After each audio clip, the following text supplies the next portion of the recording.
As you can see, South Korea has made a lot of progress, but like many other countries, it also faces many challenges. I'd like to address a few issues that have come to our attention. I would like, today, I'll talk about the education system and the labor market since we don't have enough time. First, we need to look at the way South Korea developed its economy over the past half a century. In its pursuit of rapid economic growth, the country focused too much on emulating and catching up with developed countries. Fast industrialization certainly improved people's living standards, but there wasn't enough time to develop a well-organized education system and a mature labor management culture. In 2012, South Korea's college entrance rate stood at 71%, the highest in the world.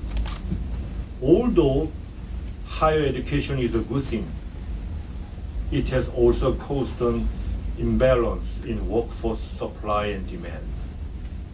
Most college graduates avoid blue-collar jobs, which are filled by foreign workers. So, it's a strange situation that unemployed graduates are looking for work at the same time industry is short of workers. The same underdevelopment also affects the country's labor management relations. As South Korea put too much emphasis on securing the labor force to increase production, it eventually led to a high wage structure and a rigid labor market. Another social problem is a low birth rate, which can threaten the nation's competitiveness in the future.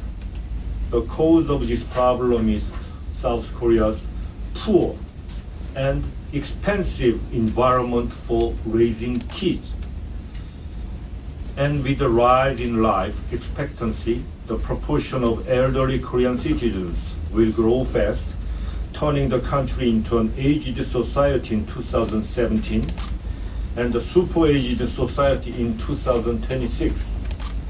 This could be a serious blow to South Korea, a country that has developed its economy based not on natural resources but on human resources.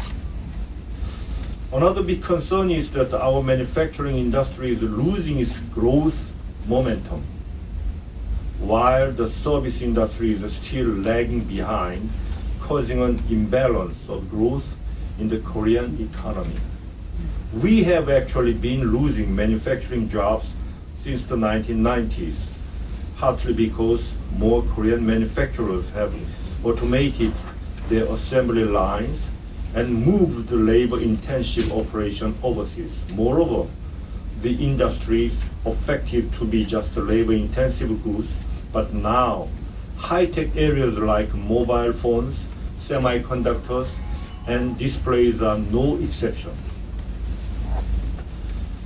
With the president election this month, the political parties are making an issue of our social conflicts and problems. Notably, they point out the excessive dominance of a few family-run conglomerates, or 재벌, in the nation's economy.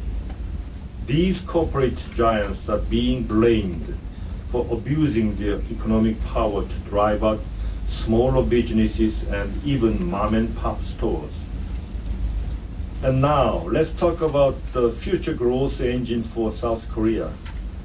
Korea should also seek a path toward shared growth domestically between big businesses and the smaller ones.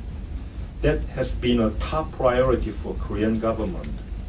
Also, the country needs to identify the nurture promising industries. One of them is the convergence industry, especially IT convergence, which is also a new industry trend in the US and the rest of the world. During my recent visit to California's Silicon Valley, I heard that the valley is like a second Detroit in that it is a powerhouse leading the trend of convergence. Finally, I must mention probably the most important factor for South Korea's future, its national reunification. Once the nation is unified, it will help resolve many problems facing South Korea now, such as the lack of land and the limited workforce. It will also provide great growth momentum for the nation's economy to reach a bigger potential.